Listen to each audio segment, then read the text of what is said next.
a beautiful morning. You're welcome to Women's Corner. It's an exciting time. Of course, today is Thursday and we're excited to be here again. You watching us, and of course, you can actually watch this program live from our Facebook and our Twitter page at Galaxy Television, and also you can download our app from Google Play Store or Apple Play Store. Just type in Galaxy TV and download it.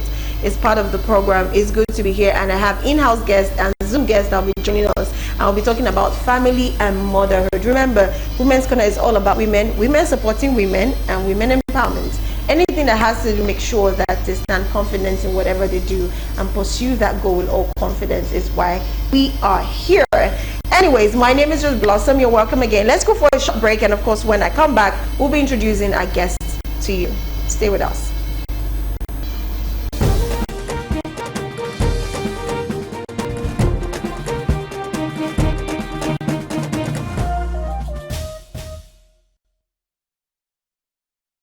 Right, you're welcome back. Yes, I'm going to start from my in-house guest first. You know, she came as early as possible because she was scared because of Lagos Road.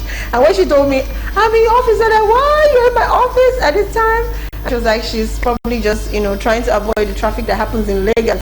You know, this is where you stay in a very good, comfortable area that you can just leave your house 30 minutes close to the time you are supposed to be somewhere you have to be. But in Lagos, you will not try that. You will live like 3-4 hours before getting to where you're going to. Anyways, we have with me in the studio is Seun Adekunle. Seun Adekunle is a gospel artist. She's an author. She is a producer. She is a songwriter, and hopefully maybe she'll serenade us with her voice before we let her go today. But anyways, before she's serenading us, she's definitely going to, you know, have to contribute to what we have today. So Seun, it's good to have you on the show. Thank you very much. Thank you for coming. You're supposed to receive an award, but let's keep that aside. Anyway, I have a Zoom guest too. Yes. I have a Zoom guest too. Is Olajumoke Lawal. She's a life coach. She's an entrepreneur, and of course, she's calling in from Ilaro, Ogun State. Olajumoke Lawal. Can we have you on the screen? Hi. Good morning. How you doing? Okay, it's good to have you. Anyways, we're supposed to have Jebowale Kadijat Lawrence to join in as she's a public servant, events planner, and a decorator. She says she'll be joining us pretty soon. She just needs to set herself in a very good position so she could join us soon. You know, while we're at that, let's quickly go on a short break. After that short break, we'll start cracking up what we have for today, which is family and motherhood. Let's go for that short break. Thank you.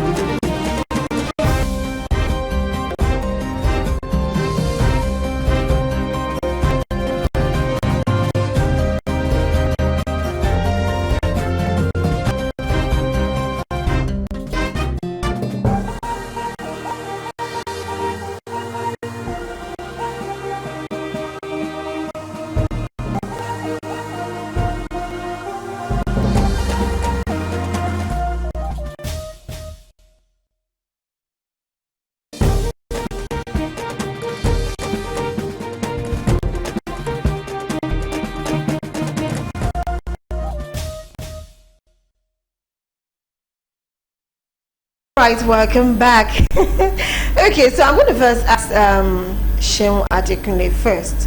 When you hear motherhood, when you hear family, in fact, let me split it. When you hear family, what is the first thing that comes to your mind as a woman, standing from the standing point of a woman?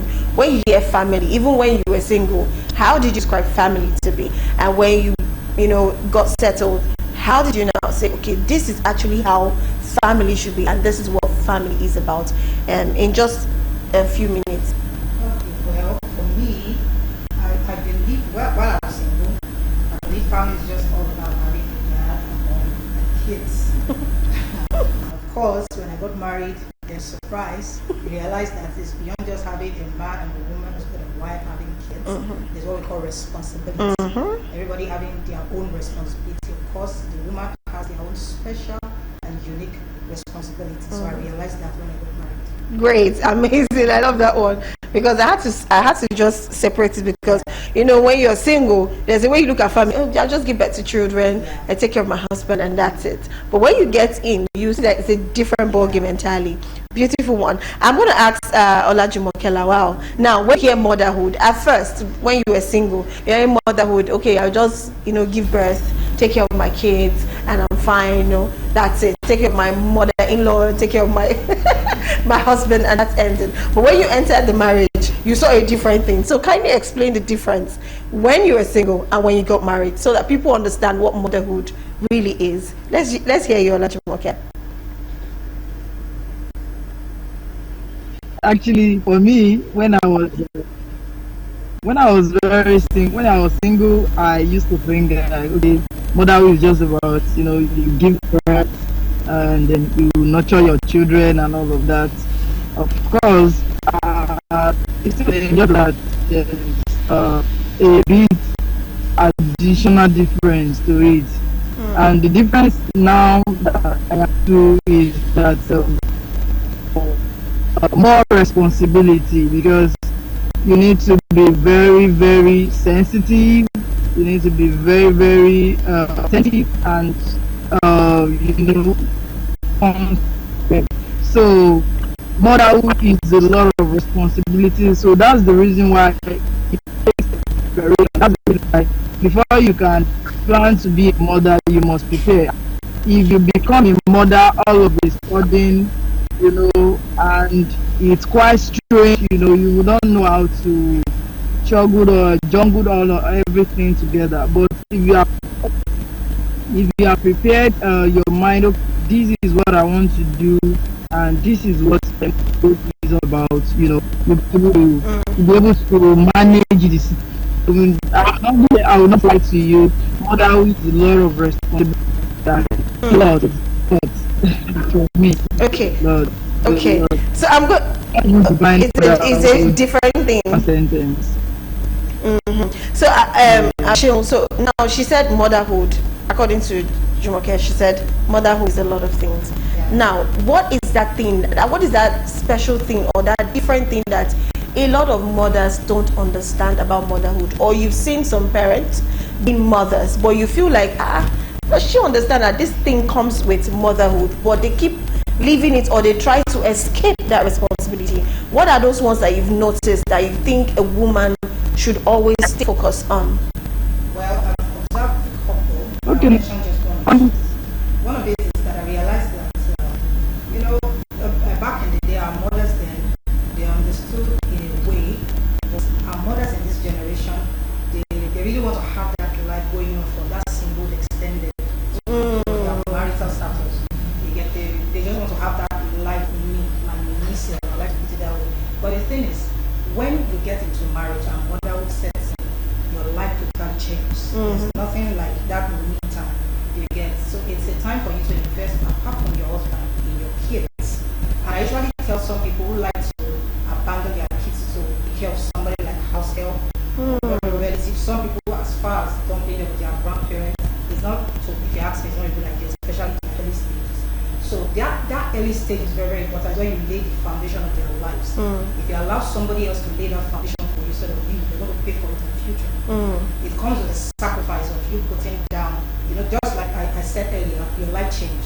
So you have to put down some stuff. There's some certain kind of career that you want to venture into. You have to put on hold. Just for that your foundation to be laid. To lay first. When it's solid, then you can still get back on your feet. Those people you're trying to compete with at that time, trying to pursue career, pursue this at that time, you will still catch up with them, that you might even leave them behind. There's no big difference. So that foundation is very, very important. So that's what I like to tell some people.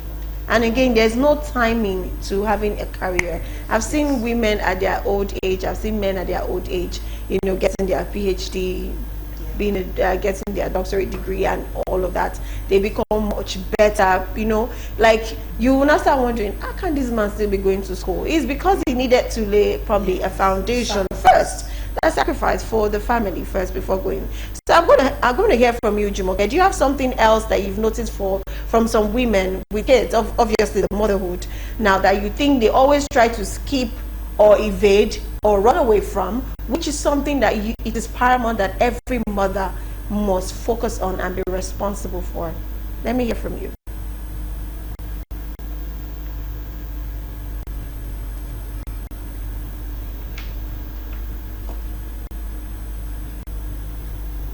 As a mother, you need to consider yourself as a role model. You know, what you don't want to see in your children, you should not portray it. I hope you understand. So because when I was growing up, I used to, my mom is a church woman. I almost called her a church girl. She's a church woman. She's always going to church. She's always talking about Jesus. She's always, talking about prayer basically.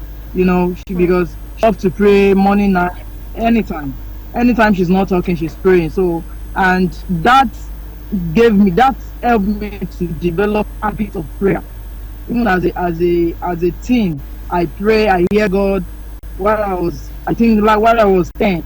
But what I'm trying to say in essence is that as a mother, you must know that what you are doing, those children are watching you.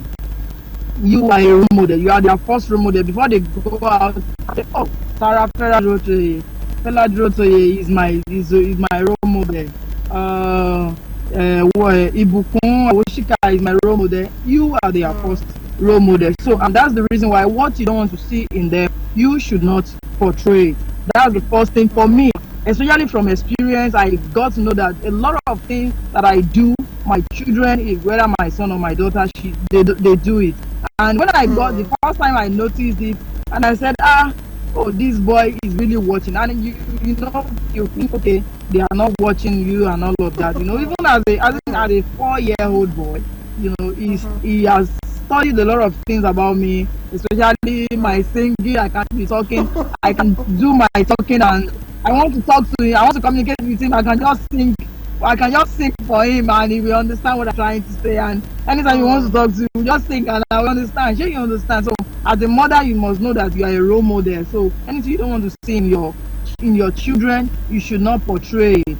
And also, you must know that it's a responsibility. It's a big responsibility, and that's the reason why, as a mother, you must be very, very sensitive to who your children are moving out with, who you want your children to move out with. Because me personally, it's not as if I am I'm not sentimental, but I am always very careful when it comes to my children. I'm always very, very careful of where they go, where I see them, and all of that. So, because motherhood is not, once you make a single mistake, it can affect the child. So that's the reason why carefulness is very, very important. And I see that this is one of the things that mothers don't even take note of. They just give birth to their children, take them to school, bring them back. It's not just about that, because you are actually your primary responsibility is to nurture them in the right way, so that when they grow, they will not depart from it. Thank you very much for that take. I think I like that one where you said mothers are role models, and I think a lot of women out there are getting this. What they see in you is what you do. Now, which brings me to the question. While you were talking, a question popped in my head. I'm going to direct this to Shion. Now, I've seen a lot of family whereby you will see even the children will be the one to say, this is daddy's favorite too. Oh, this is mommy's favorite. Like, when it comes to favorism of a child, what do you think? I know it's very possible where you are attracted to a particular child more than other child. It depends. It could be maybe because you are seeing yourself in the person, or you're seeing your husband in the person, or just character-wise, you just like this child especially. Now, when it comes to that angle, what do you think a mother should do? Now, we understand that fathers don't know how to multitask, or probably they don't even know how to hide it. They will obviously know that this is father's favorite. Now, for a mother to balance that side of it from the husband's side and also from her own side, how will she be able to manage it, that the children don't start feeling that there's a favorism amongst them? There's one person that gets to have that privilege. How do you think a woman should be able to cope and manage such situations? Yeah, thank you very much. I love this question because it's something I can say. It's something that I learned from my own life growing up. And I talk about it with passion when I talk to parents about it. First of all, whether father or mother, it's actually a very wrong move for you to show that simple as it is, it's as dangerous as you risking the life of one of your children. That's serious. I've seen in my I think one of my cousins, she almost stabbed her brother then. Yeah. Oh wow. That's serious. Because the hatred was really deep.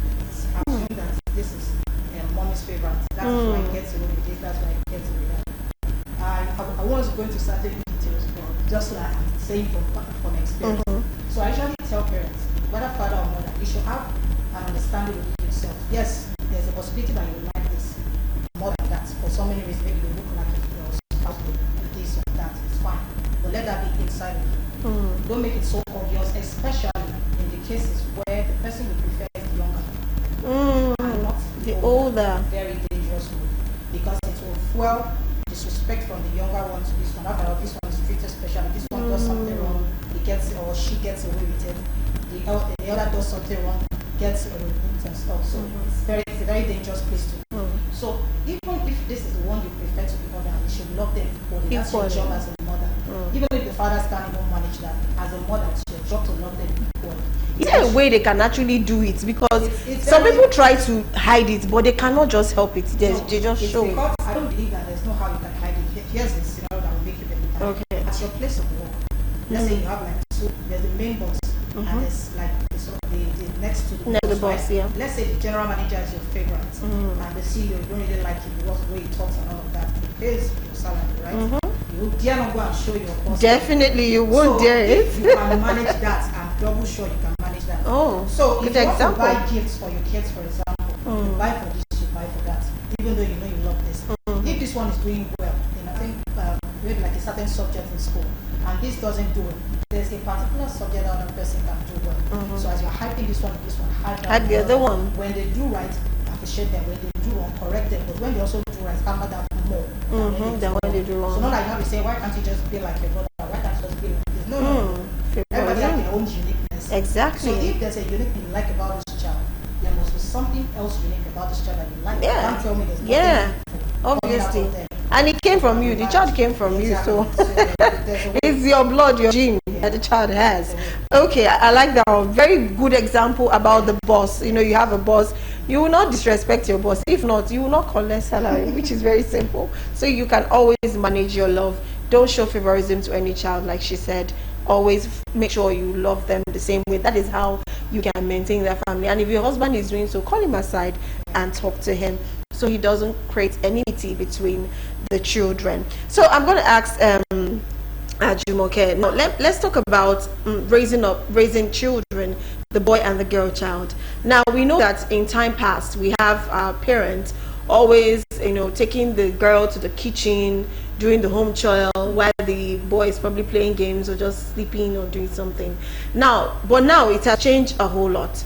But still, while it has still changed, now I'm going to bring it to the adulthood now. Even while some of these men know how to cook, they still believe that it's a priority, that they still have to fold their hands, stay in the parlor, the sitting room, however it is, and watch ball while the wife is in the kitchen. Now, as a mother, and to keep the family together, we still need the help of our spouses. What advice do you give to women on how to control such, I use the word, habitual men in the habit of sitting out while the woman does every other thing? Yes, they provide on the land, but what advice will you give to women so they could help manage and control that aspect? Because I'm sure she's working, you understand. Even if she's not working, she's a housewife. Keeping a house is a whole lot of work on its own. So what advice will you give to women, mothers? I can see you shaking your head. Okay. Please go ahead. Just answer the question. Thank you very much. Actually, communication is very, very important in marriage. Why I said that is because when I just got married to my husband, he helps me a lot with a lot of things. Like I could be cooking, he's washing the dishes and all of that. And when we gave birth to my firstborn, he was helping out a little bit. And then when I gave birth to my second my daughter, he wasn't really helping. I hope you understand. And it got to a point I had to hire someone to come help me and all of that. But I'm still not comfortable because by the time I come back from work, I'm already tired, I'm already exhausted, and it got to a point I have to tell him, although he usually help.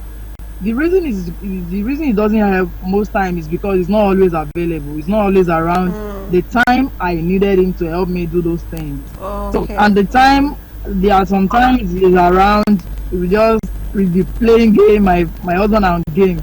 He loves to play game, he loves to watch movies and all of that. So we just sit down and be watching movies. There was a time I was just looking at him.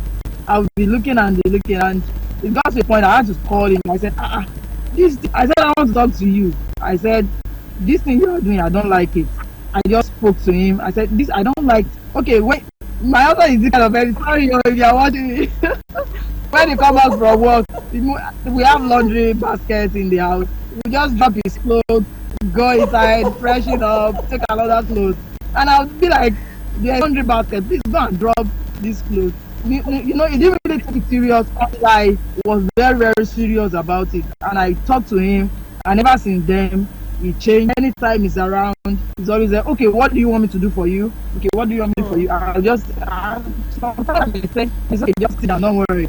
I know you are very tired, just sit down and I will do everything I have to do. And most of the time, I'm always done with my chores before he even comes. I may even be on my phone and replying messages before he comes back. So, the most important thing I would advise women is that you communicate. And there are some ways you communicate to men that they don't like. There are some ways you communicate to them that they will actually listen and reason with you. Can you mention? You'll be helping me with my job. This work is too much, So that's not how to communicate. You talk to him, let him see reasons. Why? Because even those men, they have eyes, they can see. They know that these chores are not easy. It's not easy to manage one child. Let two child, let alone all the chores in the house. So there are ways you know how to call your husband to order. Talk to him in a lovely manner and let him see reasons with you. And I'm sure with prayer too, God will help him. Everything will work. So I have one question for you. But anything I'm not comfortable with, I call my husband and I talk to him. He knows me. He knows me already. I talk a lot and I will call him. This is what I don't like. What you do, I don't like what you did this afternoon. I don't like it. This that's me for you. I am always. I don't like because I cannot keep those things to myself. I'll kill myself. So it's better to just let it out. Let him know. I have a question. And this thing I'm telling my husband when I please can Olajumoke hear me? Okay. Can you hear me?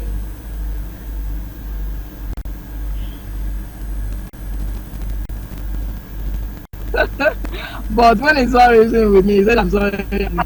All right. Olajumoke, can you hear me? Yes, I can hear you now. Yes, I was trying to cut your conversation, but you just kept on talking, which is fine. But sometimes you need to at least hear me. Yeah, I was trying to stop you a bit because of our time. So, but I have a question for you, but I'll not ask that now. I want to ask Shenwe a question. Now, when it comes to the house, there are some things that I think women do that break up a family. And you said the word mother is big enough. Then imagine having a hood. That's a motherhood. That's like an entire village of being a mother, which is big, but a lot of people don't tend to understand what it's it feels like or what it is. Now, there are some things that some women do that break up a home, that makes even it makes it even difficult for people to regard you as a mother, or makes it difficult for even your family to accept you as a mother, or probably makes it difficult for your husband and your children to still be a family together. What are those key things that women tend to skip that could separate your family, make your family become a non-existent family, or make people outside see you and say, I don't think this one is a mother? What are those things? And of course, you pointing them out, a lot of women are listening, so that will make them change the perspective of how they do things. So please. Well, one of the things I think some women do is the issue of paying attention to your children, right? Like I said earlier, some people just believe you don't your kids. Some people go about your business and all of that. There should always be a time to spend with your children. They usually look forward to a time with my mom. And by the way, before I go on with that, I also also hope you all know that kids, when they are young, they are closer to their moms than their dads, whether we like it or not. You know, there's this thing that women feel bad about. They feel, why is that all the time? I have to be the one handling the kids. Their father goes to work and this and that. The truth of the matter is, in reality, they are closer to us when they are young than their fathers. So, which also brings us to the point that you have a greater influence on them when they are younger than their father. When they are growing older and more mature, then their own father's influence begins to show up clearer.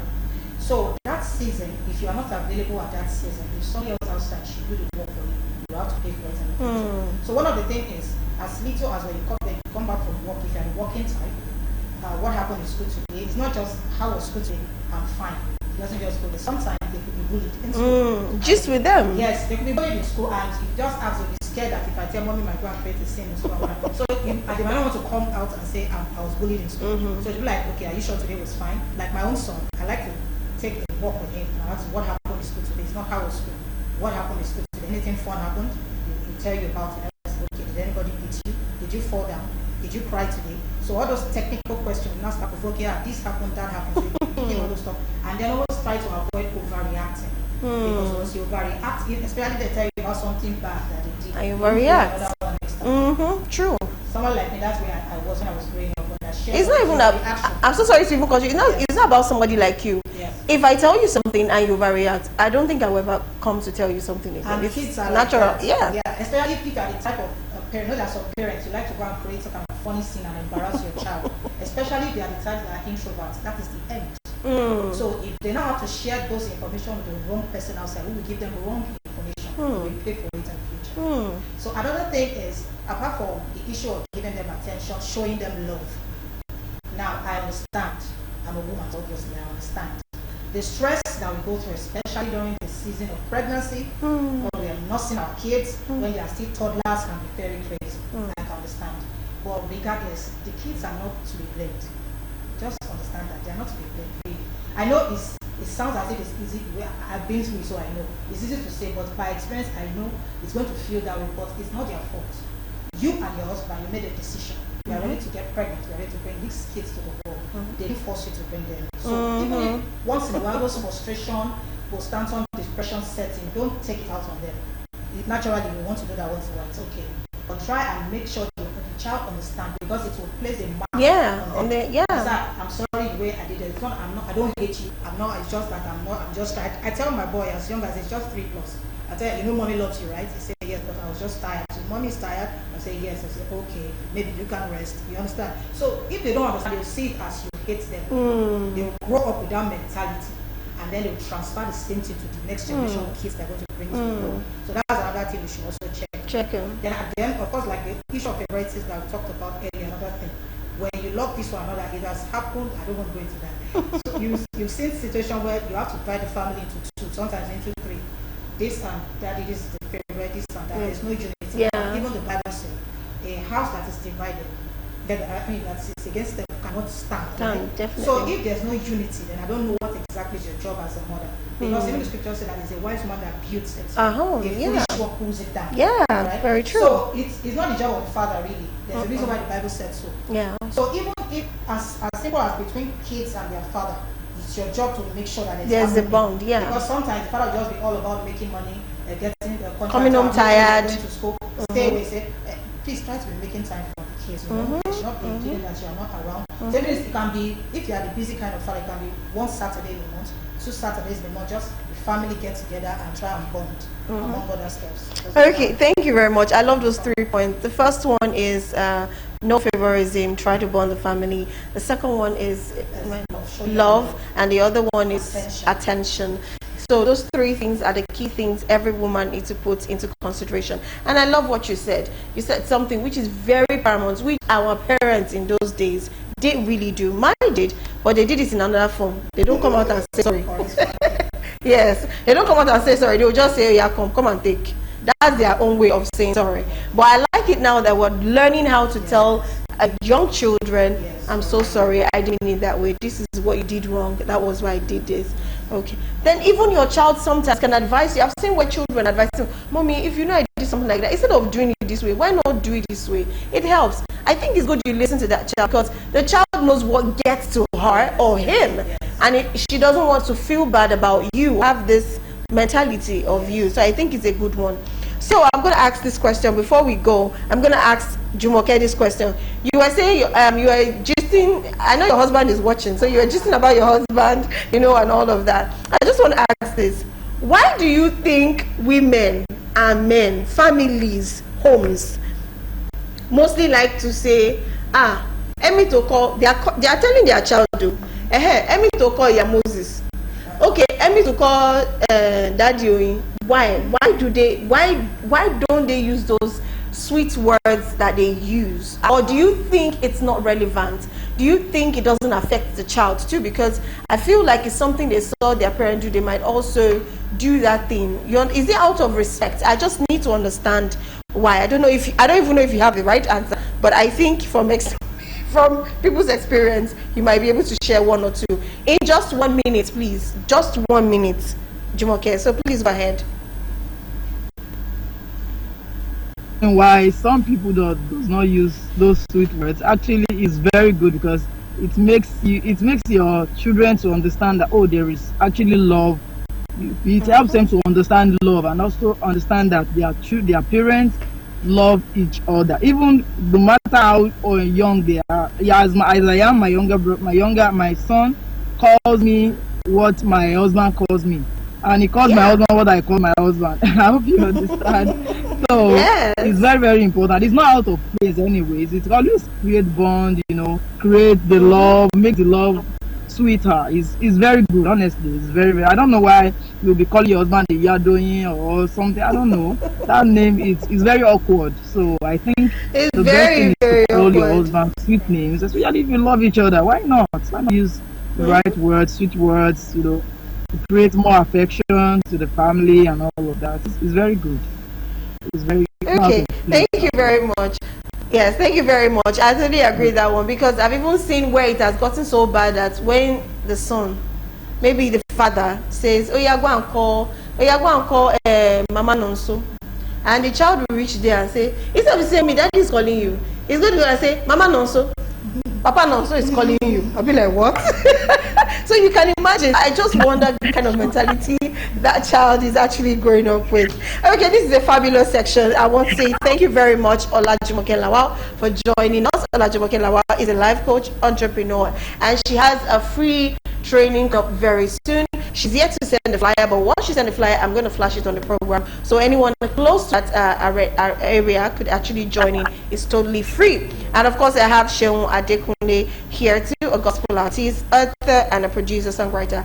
If we still have time, serenade us with our own song, because she said she's the songwriter too. But anyways, Olajumoke, can you wave us bye so we can let you go now?